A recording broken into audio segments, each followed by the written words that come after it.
கர்த்தருக்கு பிரியமானவர்களே, கர்த்தர் எப்படி வழிநடத்தி கொண்டிருக்கிறார் என்று நாம் தொடர்ந்து கற்றுக்கொண்டு வருவோம் இல்லையா? அவருடைய வார்த்தை ஒவ்வொரு நாள் நாம் கேட்கிறோம். அவருடைய வார்த்தைக்கு நாம் கீழ்ப்படுகிறோம். அவருடைய வார்த்தை நம் உள்ளத்திலே விதைக்கிறார்.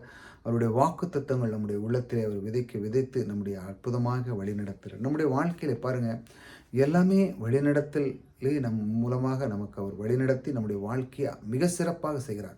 ஆனால் நிறைய பேருக்கு தெரிய மாட்டேங்குது. நான் தான் எல்லாமே, என்னையால தான் இந்த குடும்பம் நடக்குது, என்னையால தான் நான் இப்படி செய்கிறேன், என்னையால தான் இந்த கம்பெனி நடக்குது, என்னையால தான் எல்லாமே நான் தாங்க. யாருமே தேவன் தான் எனக்கு இந்த ஞானத்தை தந்தார், தேவன் தான் எனக்கு இந்த அறிவை தந்தார், தேவன் தான் என்னை வழி நடத்துகிறது, அவர் தான் எனக்கு பலனை தந்தார், இப்படி சொல்கிறதே கிடையாது. எல்லாமே நான் தான் அப்படின்னு சொல்லி அவங்களுக்குள்ளே அவங்க பெருமையை இப்போ பண்ணிக்கிறாங்க. பாருங்கள், இந்த மாதிரி இருந்தால் வாழ்க்கையில் ரொம்ப கஷ்டமாக இருக்கும். ஏன்னா அவங்களுக்கு எப்பவும் கஷ்டத்திலே இருப்பாங்க, இன்பமே கிடைக்காது, தூக்கம் இருக்காது, அது இருக்காது. அவர் சொல்கிறார்ல, பாரத்தை என் மேலே வச்சுக்க அப்படின்னு என் மேலே கொடுத்துரு, நான் உனக்கு இளைப்பாறுதலை தரேன்னு சொல்லார். தேவன் அப்படி சொன்ன பிறகு நீங்கள் ஏன் கிடந்து முட்டிட்டு கிடைக்கீங்க? முட்டக்கூடாது. ஆகையால் சில பிரமாணங்களின் அடிப்படையில் இந்த பூமியிலே அவர் வைத்து விட்டார். இப்போ நீங்கள் முட்ட வேண்டிய அவசியம் கிடையாது. நீங்கள் அந்த மாதிரி பெரிய இதில் செய்ய வேண்டிய அவசியம். அவர் சில பிரமாணத்தின் அடிப்படையில் இந்த பூமியை இயக்கி கொண்டு இருக்கிறார். ஆகையால் இந்த பிரமாணத்தையும் அவருடைய வார்த்தையும் நீங்கள் அறிய என்ன நடக்குன்னா, உங்களுக்கு ஒரு இளைப்பாறுதல் கிடைக்கும். இளைப்பாறுதல் அப்படின்னா ரெஸ்ட். அதாவது நீங்கள் ரொம்பவும் கஷ்டப்பட வேண்டிய, எனக்கெல்லாம் கர்த்தர் செய்து முடிச்சிட்டார், நான் எனக்கு குறை இருக்குது அப்படின்னு சொல்லி நீங்கள் என்ன பண்ணுங்கள், அந்த அளவுக்கு நீங்கள் மெச்சூர்ட் ஆயிடுவீங்க அதை கேட்டு. ஆக அவருடைய வார்த்தையை நம்ம கேட்கணும் தொடர்ந்து. அவருடைய வார்த்தையை பாருங்கள், அவைகள் உன் உள்ளத்திலே காத்து அவைகளில் உன் உதடுகளில் நிலைத்திருக்க பண்ணும்போது அது இன்பமாக இருக்கும். தேவனுடைய வார்த்தை இன்பமாக இருக்கும் இல்லையா? தேவனுடைய வார்த்தை எப்பவும் நம்ம உள்ளத்திலே இப்படி தான் அவர் வார்த்தையை கொடுத்து அவர் உங்களை வழிநடத்துகிறார். ஆகையால் அந்த பிரமாணத்தை, இந்த இன்பமாக இருக்க வேண்டும், நம்முடைய வாழ்க்கை இன்பமாக இருக்க வேண்டும்னா சில பிரமாணங்கள் என் அடிப்படை இருக்குது. பிரமாணத்தை எப்படி நாம் கற்றுக்கொள்வது? பாருங்கள், நிறைய பேருக்கு பொருளாதாரத்தில் பின்னணியாக இருக்காங்க. இப்போ நான் அதில் எப்படி பெருக வேண்டும்? தேவன் எனக்கு அதை ஏதாவது பிரமாணம் வச்சுருக்கிறாரா? அதிலேருந்து நான் பெருகணும் அப்படின்னு சொன்னால் நிச்சயமாக வச்சுருக்கிறாருங்க. அதுதான் விதைப்பு அறுப்புங்கிற பிரமாணம். ஒரு மனிதன் விதைப்பு அறுப்புங்கிற பிரமாணத்தை அறிந்து விட்டால் அவனுடைய வாழ்க்கையிலே முன்னேறி போயிட்டே இருக்கலாம். ஏனென்றால் அவனுக்கு புரிஞ்சு போச்சு, நான் நல்லா வளரணும்னா நான் முதல்ல விதைக்கணும் அப்படின்னு. எப்படி, எதை விதைக்கணும்? தேவன் உன்னை சொல்லுகிறார், உங்கள் உள்ளத்தில் நல்லா எழுதி வச்சாங்க, உள்ளத்தில் பணத்தையும் விதை என்றே சொல்லிவிட்டார். எப்படி மரம் செடி கொடிகளுக்குள்ளே விதை வைத்து அதனதன் ஜாதியின்படி பிறப்பித்து பணம் தந்து மறுபடியும் அது பிறப்பிக்கிற தன்மை கொடுத்தது போல பணத்தையும் விதை என்றே சொல்லிவிட்டார். ஆகையால் இந்த அற்புத தெய்வம் இந்த வார்த்தை கொடுத்தது எவ்வளவு இன்பமாக இருக்குது பாருங்கள். ஆகையால் தொடர்ந்து இந்த மாதிரி வார்த்தைகளை கேட்கணும். அதாவது நீங்கள் பணத்தை விதையாக எண்ணி விதைக்கும் பொழுது என்ன நடக்க பாருங்கள், அதற்கப்புறம் அறுவடையை அவர் உண்டு பண்ணுகிறார். பாருங்கள், நீங்கள் விதைக்க தான் செய்தீங்க, அதற்கு பலனை யார் கொண்டு பண்ணுகிறார்? கர்த்தர் உண்டு பண்ணுகிறார். விவசாயிக்கும் அப்படி தானே, பூமியில் அவர் கட்டளையிட்டார். இன்றைக்கி பல கோட்டை நெல் வேணும்னா அவன் விதைக்கிறான், கண்டிப்பாக அறுவடை கிடைக்கும். இரண்டாலும் அவன் விசுவாசிக்கிறான். அதே போல் உங்களுடைய வாழ்க்கையில் நீங்கள் விசுவாசத்தை விட்டு விடாதீர்கள். தேவன் எனக்கு சொல்லியிருக்கிறார் அப்படி சொல்லி அவர் எனக்குள்ளே ஆளுகை பண்ணுகிறார், அவர் எனக்குள்ளே இருக்கிறார், அவர் என்னை தேடி வந்தார், அவர் என்னை எப்படியெல்லாம் வழி நடத்துகிறார்னு சொல்லி நீங்கள் அந்த பிரமாணத்தை அறிய வேண்டும். தேவனுடைய வார்த்தைக்கு மேல் பிரியமாக இருக்க வேண்டும். அதுதான் விதைப்பு அறுப்பு. விதைப்பு அறுப்பை விட்டுவிடவே கூடாது. விதைக்கும் பொழுது அறுவடை அவர் உண்டு பண்ணுகிறார்.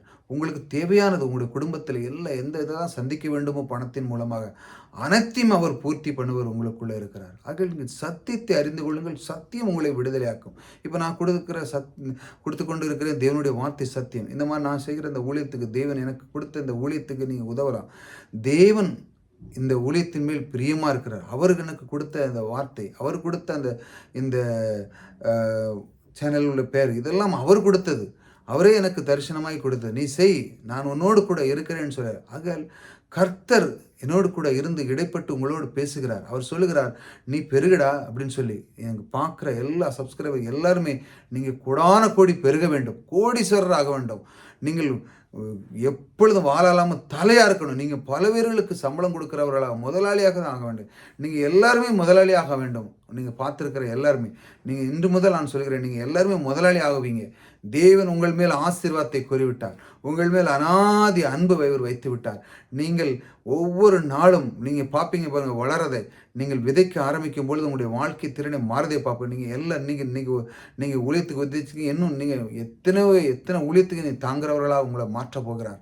ஆகையால் உங்கள் கீழே நிறைய பேர், ஆயிரக்கணக்கான பேர் வேலை செய்வார்கள். அந்த அளவுக்கு தேவன் உங்களை மாற்றப் போகிறார், மாற்றி விட்டார். ஆகையால் அவருடைய நாமத்தின் மேல் அந்த ஆசீர்வாதத்தை ரிசீவ் பண்ணுங்க. ஆமென்.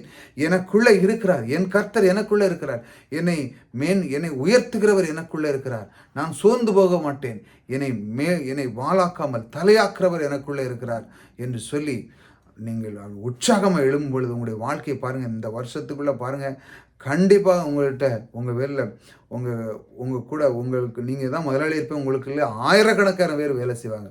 தேவன் அந்த ஆசீர்வாதத்தை கூறிவிட்டார். நீங்கள் கேட்கிறவர்களுக்கு ஒரு நாளும் கூடிய நீங்கள் லட்சாதிபதியில் கோடீஸ்வரர்கள், உங்களை 1000 மடங்கு பெருக்கத்தை அவர் கொடுக்க போகிறார். அவர் கொடுக்க போகிறார்ல, கொடுத்து விட்டார் என்று அவர் கொடுக்குறார். நான் அவனுக்கு கொடுத்துட்டேன், அவனுக்கு வெறும் ரிசீவ் பண்ண மட்டும் சொல்லு அப்படி சொல்கிறார். நீ அதை ரிசீவ் பண்ணுங்கள். ஆகிய அதை சொல்கிறாரு, இந்த ஊழியத்துக்காக நான் தேவன் எனக்கு கொடுத்த அந்த ஊழியத்துக்கு நீங்கள் உதவும் பொழுது அந்த ஊழியத்தின் மூலமாக நீங்கள் ஏகப்பட்ட செல்வங்களை கொடுத்து இன்னும் அதிகமான மற்றவர்களுக்கு ஏழைகளுக்கு உதவனமாக நீங்கள் மாறப்போகிறீர்கள். கர்த்தர் அந்த அளவுக்கு உங்கள் மேல் அனாதி அன்பு வைத்திருக்கிறார். அவருடைய வார்த்தை என்னொன்று பாருங்கள், பரிமள தைலமும் சுகந்த தூபமும் இருதயத்தை களிப்பாக்குவது போல ஒருவனுடைய சிநேகிதன் உட்குறித்தான ஆலோசனைகள் பாராட்டும் இன்பமானது. தேவன் பாருங்க, இந்த மாதிரி ஒரு அற்புதமான வார்த்தைகள் உங்களுக்கு ஒரு சுகந்த வாசனை உங்களுக்குள்ளே கொடுத்துருக்காரு. இந்த வாசனை என்ன தெரியுது, இன்பமாக இருக்க வேண்டும், ஒரு சந்தோஷத்தை கொடுக்கணும். நண்பர்கள் இருந்துச்சுன்னா உங்களுக்கு ஒரு சந்தோஷமான வார்த்தை கொடுக்கணும். சும்மா நெகட்டிவான வார்த்தை கொடுத்தா அவனை நண்பன் வைப்பீங்களா? இல்லை, நான் இருக்கேன்டா, நான் உன் கூட இருக்கிறேன், நான் உனக்கு என்ன வேணும்னு செய்கிறேன் இப்படி சொல்லுவோம்ல, அவன் தான் நண்பன். உன்னுடைய பிரச்சனை நான் பண்ணுறேன்டா அப்படி சொல்லுவோம்ல, அப்படி நண்பர்கள் உங்களுக்குள்ளே உருவாக்கத்தை கொடுத்திருக்கிறார். உங்களுக்கு இருக்கிற நண்பர்கள் உங்களுக்கு இனிமேல் உங்களுக்கு ஒரு பிரச்சனைக்கு இல்லாமல் உங்களுடைய உயர்த்தவர்களாக இருப்பார்கள். உங்களுக்கு இந்த நிலைமையிலிருந்து நீங்கள் என்ன பண்ண போகிறீங்க, 1000 மடங்கு பெருக போகிறீர்கள் என்று கர்த்தர் உங்கள் மேல் ஆசீர்வாத மழையை பொழிந்து விட்டார். ஆகையால் புதிதாக சப்ஸ்கிரைப் பண்ணுங்கள், தொடர்ந்து இந்த வார்த்தைகளை கேளுங்கள், கர்த்தர் எப்படி வழிநடத்துகிறார் என்று. ஆகையால் தொடர்ந்து இதை கேட்போம். விதைப்பு அறுப்பை விட்டுவிடாது. கர்த்தர் உங்களோடு கூட இருக்கிறார். கர்த்தர் உங்களை ஆசீர்வதித்திருக்கிறார்.